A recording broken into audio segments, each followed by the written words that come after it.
Episode 11, Boss Talk Part 1, Are You Really a Boss?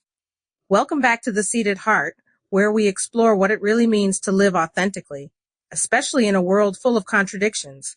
I am Jerne, your host. Today's topic touches on something we see a lot of people, especially women, claiming to be bosses, but their lifestyle, behavior, and decision-making tell a completely different story.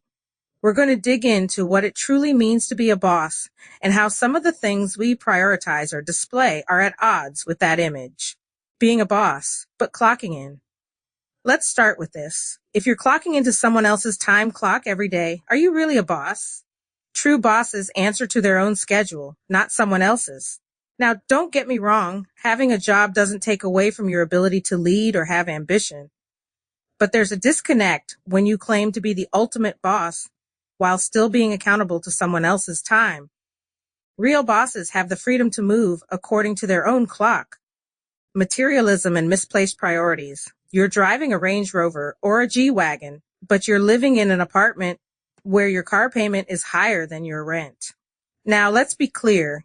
There's no shame in downsizing, especially if you're single or prefer apartment living after owning a home.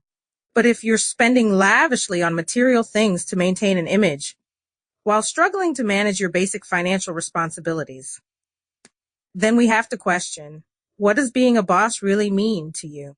Is it about substance or just the appearance? Inconsistent leadership behavior. You're in leadership roles, responsible for managing others at your job, yet you're posting half-naked pictures in bathing suits or wearing inappropriate clothes that don't reflect the professionalism expected in those roles. Being a boss isn't just about titles. It's about how you carry yourself.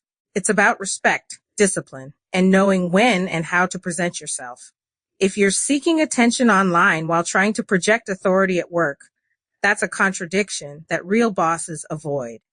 Reflection. There's a disconnect in our culture when it comes to what it means to be a boss. Being a boss isn't just about material things, the image you project, or the temporary success you may have stumbled upon. It's about stability, responsibility, and how you carry yourself in both public and private spaces. Real bosses move in silence, take care of their responsibilities, and don't rely on external validation to feel powerful. At the end of the day, being a boss is about consistency, discipline, and authenticity. It's not just about posting flashy things on social media or claiming titles that your actions don't support.